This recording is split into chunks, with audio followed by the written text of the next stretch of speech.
Bom dia, queridos. Tudo bem com vocês? Como que vocês estão?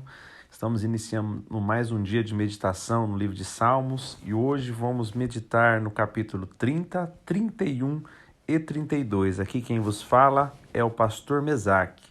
Queridos, o Salmos 30 é uma oração de gratidão pela graça de Deus que restaura a comunhão com o pecador arrependido.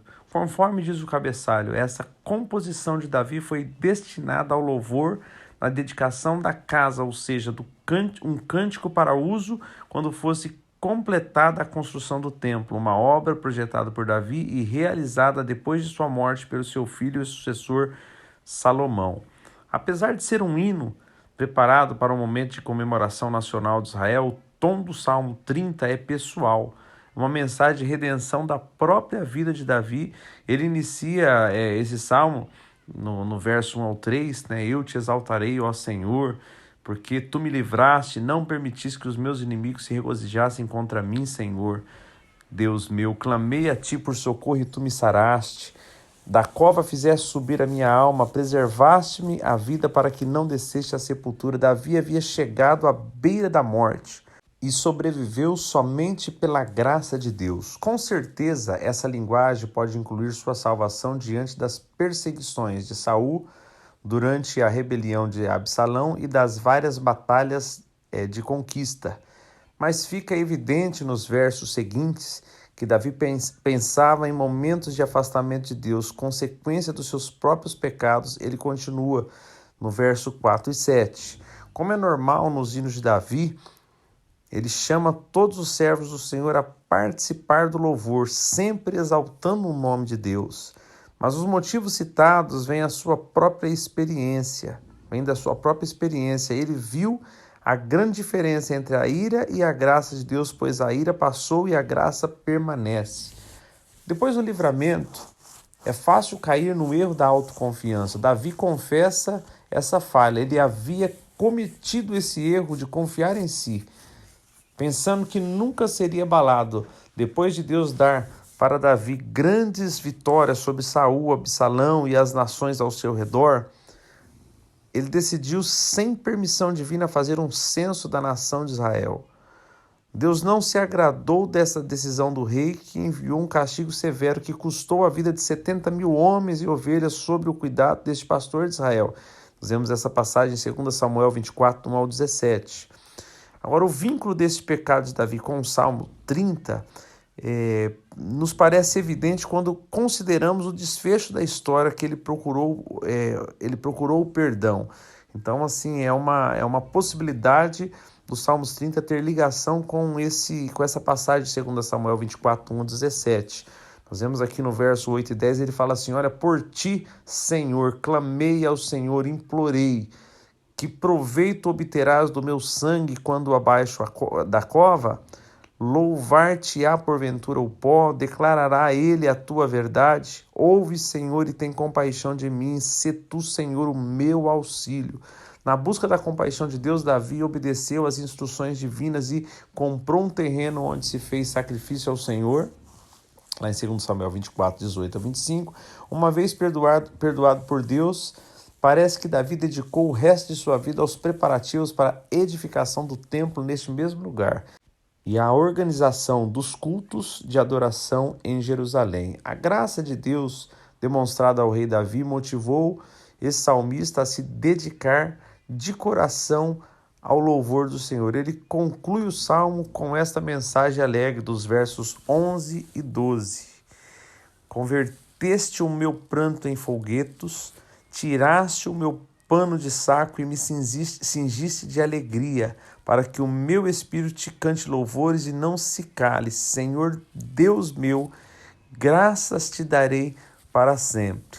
Nós, como pecadores que precisam de misericórdia de Deus, temos o mesmo motivo para adorar ao nosso Senhor. Agora aqui no capítulo 31, quando Davi enviou esse salmo para o mestre de canto, ele não anotou o contexto histórico do hino. O conteúdo que fala de perseguição, conspiração e de rejeição por seus vizinhos é conhecido. Ajusta-se bem ao conflito do rebelde Absalão com seu pai. o rei Davi. Como outros salmos escritos em circunstância de angústia e perseguição, este demonstra a fé de Davi em Deus, o único capaz de oferecer o refúgio e proteção. Não deve nos surpreender que as palavras de Salmo estavam no coração do próprio Jesus nos seus últimos minutos de cruz. Davi abre o Salmo com suas declarações de confiança em Deus e um apelo por ajuda urgente. Nós vemos no verso 1 ao 4. O salmista confia no Senhor como sua rocha e fortaleza, mas não deixa de fazer suas súplicas nos momentos de angústia. Apesar de expor os seus medos e preocupações, Davi consegue manter o foco no caráter divino. Ele deseja que Deus distingua entre os perversos, perseguidores e o servo fiel, mas entende que a resposta favorável depende do caráter de Deus e não do mérito humano. Nós vemos aqui no verso 3, porque tu és a minha rocha e a minha fortaleza, por causa do teu nome tu me conduzirás e me guiarás. É o nome de Deus, sua natureza santa e misericordiosa, que livra o servo do sofrimento. As palavras que Davi usou para expressar sua confiança na salvação estavam no coração de Jesus durante o seu tempo na cruz. Nas tuas mãos entrego o meu espírito, verso 5. São as palavras que Lucas registrou como a última oração de Jesus, lá em Lucas 23, capítulo 23, versículo 46. Estevão, o primeiro de muitos cristãos mártires, empregou praticamente as mesmas palavras quando foi apedrejado em Jerusalém, ali em Atos 7:59. Nem a morte pode separar o servo fiel do amor de Deus, Romanos 8, 37 ao 39. Na confiança no Senhor, essa confiança no Senhor fica em contraste total com a idolatria. Quem confia no verdadeiro Deus não encontrará nenhum conforto nos ídolos. Nós vemos ali nos versos 6 ao 8. Quando Davi olhou para a sua própria situação, porém ele se desanimou.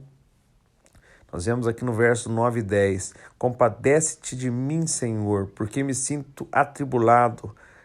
De tristeza os meus olhos se consomem, a minha alma e o meu corpo. Gasta-se a minha vida na tristeza e os meus anos em gemidos. Debilita-se minha força por causa da minha iniquidade e os meus ossos se consomem. Aqui percebemos uma diferença fundamental entre Davi e seu descendente Jesus. Cristo sofreu na cruz por causa das nossas transgressões, mas Davi reconheceu que ele mesmo foi o culpado de pecado diante do Senhor. Nós estamos do lado de Davi, culpados. Quando vem a tristeza e o desânimo, devemos lutar para restaurar ou reforçar a nossa comunhão com Deus. Davi não encontrou forças na sua própria alma, e muito menos nas pessoas ao seu redor. Eles rejeitavam, fugiram e conspiraram contra Davi, nos versos 11 ao 13. A linguagem desses versos nos lembra da realidade do conflito de Davi e Absalão, que está em 2 Samuel 15 ao 17. Em 2 Samuel, tanto do capítulo 15 até o capítulo 17 está essa história. E prefigura o sofrimento de Jesus, rejeitado pelas pessoas que ele tanto desejava ajudar. Onde Davi encontraria ajuda? No verso 14 ao 15, quanto a mim, confio em ti, Senhor. Eu disse, tu és o meu Deus, nas tuas mãos estão os meus dias. A confiança da proteção divina se baseava na misericórdia do Senhor para com os fiéis e na justiça dele em destruir as obras dos adversários ímpios, versos 16 ao 20. Davi chegou a reconhecer sua própria falta de fé e se arrependeu dessa falha. Quando caiu na cilada da autopiedade, ele deixou de ver as obras de Deus e achou que o Senhor havia se esquecido dele, mas Davi percebeu que estava errado nisso. No verso 22 ele fala assim, eu disse na minha pressa, estou excluído da tua presença. Não obstante, ouviste a minha súplice e voz, quando clamei por teu socorro. Quando achamos que Deus não se preocupa, a falha é nossa, pois Deus sempre é fiel. Amai ao Senhor, vós todos os seus santos. O Senhor preserva os fiéis, mas retribui com largueza ao soberbo. Sede fortes e revigora-se o vosso coração, vós todos que esperai no Senhor, verso 24. E para finalizarmos o dia de hoje, nós temos aqui o Salmos 32, que é um salmo de sabedoria e também um dos grandes salmos penitenciais. Acredita-se geralmente que este salmo, bem como o Salmo 51, teve como inspiração uma resposta de Davi a Deus após o seu infame caso com Betseba, que está em 2 Samuel 11. Uma das marcas de integridade das Escrituras é que tanto as fraquezas quanto os triunfos dos seus personagens são ali relatados. A estrutura deste salmo é a seguinte: louvor de gratidão pela bênção, que é versículo 1 e 2, relato de angústia do salmista antes de confessar a Deus os seus pecados, versículo 3 ao 5, e lição para todos com base na experiência do salmista com o Senhor, versículos 6 e 7. Oráculos do Senhor falando sobre a vida reta, 8 e 9, e louvor final ao Senhor por sua misericórdia, versículo 10 e 11. No versículo 1, que começa com a palavra bem-aventurado, é a mesma palavra que abre o Salmos 1, versículo 1 também, significa feliz. O emprego deste termo é bem adequado tanto para o justo do Salmo 1, quanto para o pecador confesso desse Salmo 32, cujo pecado é coberto. O poeta descreve como Deus lida com o pecado de várias maneiras. O pecado pode ser afastado, que é o sentido básico da palavra perdoado, e coberto, que é o significado básico da palavra expiação. Dos versículos 2 ao 5, e Davi usa o termo eu me calei, o silêncio era uma resistência teimosa em admitir a culpa, uma esperança de que, com o tempo, o pecado e seu castigo desaparecessem.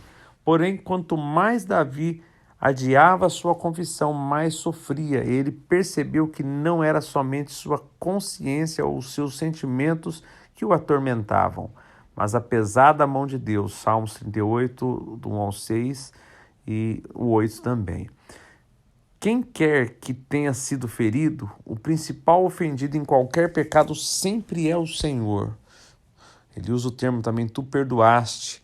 As sequelas do pecado de Davi com Betseba ainda permaneceram por algum tempo, apesar do perdão de Deus, em 2 Samuel 12, do 13 ao 20.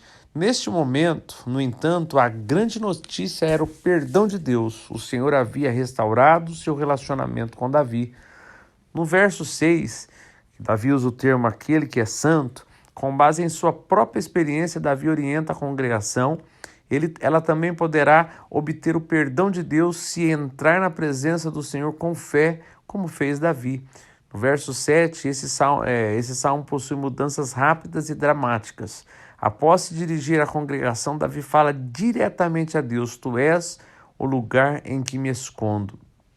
Nos versos 8 e 9, Davi usa o termo instruir-te-ei. O orador novamente muda. Agora o Senhor entra no salmo para falar a Davi e ao seu povo. Exorta quem o ouve a não ser como um cavalo que não quer ir onde o dono manda, que tem de ser discipulado por causa da sua teimosia. Deus não quer colocar cabresto nem freio em seu povo, como um animal de montaria. Espera que seus servos lhe respondam prontamente e por vontade própria.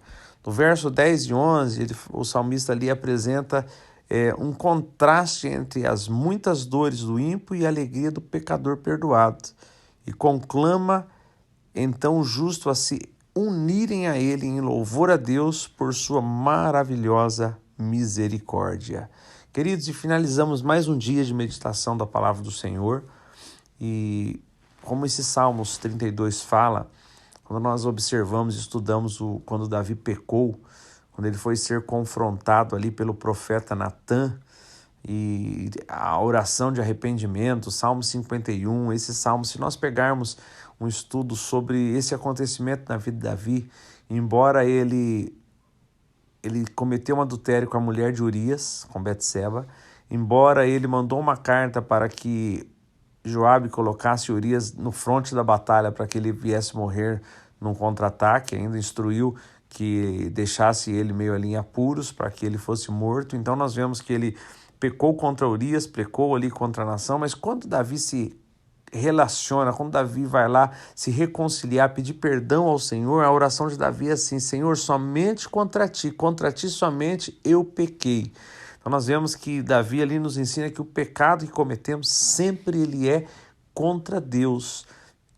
Às vezes ferimos uma aliança quando há um adultério, quando há um pecado dentro do casamento, ferimos pessoas quando nós cometemos pecado contra pessoas, mas nós não podemos esquecer que o maior ofendido quando nós pecamos é a nossa comunhão com o Senhor. Então Davi fala: somente contra ti eu pequei. E Davi ali no Salmo 51 clama ao Senhor como nesse salmo para que ele volte a ter essa comunhão com Deus. E a consequência, após o perdão, após o reconhecimento de Davi do seu pecado, após ele se lançar diante de Deus, ele foi perdoado, porque ele reconheceu que ele ofendera a Deus com o seu pecado. As consequências ficaram sobre a vida de Davi por mais longos anos, mas ele entendeu que ele precisava voltar-se a Deus. O relacionamento com Deus, a comunhão com Deus seria necessária para que ele pudesse sobreviver às consequências do seu erro, do seu pecado. Então, que você sempre pense, quando você estiver em alguma situação, que você tiver uma bifurcação entre pecar e não, os olhos do Senhor estão em todos os lugares, e quando pecamos, ofendemos a nossa comunhão com Deus. Que você possa valorizar e ter temor a este Deus poderoso que nós servimos, e que você possa se guardar. Assim como nós vemos lá no finalzinho do Novo Testamento, o apóstolo dizer assim: filhinhos, apóstolo João, não pequeis. Que você possa entender que quando nós pecamos, nós trazemos consequências sobre as nossas vidas. Nós reconhecemos o nosso pecado diante de Deus, nós pedimos perdão, Ele nos perdoa, nós restabelecemos a comunhão, mas nós temos consequência. Então, para que você tenha uma vida abençoada, fuja da aparência do mal, fuja de qualquer situação que possa te levar a pecar contra o seu Deus e contra as pessoas que estão à sua volta. Queridos, que Deus os abençoe, dê um dia abençoado para todos vocês. Estaremos aqui novamente amanhã, se assim o Senhor nos permitir. Deus o abençoe.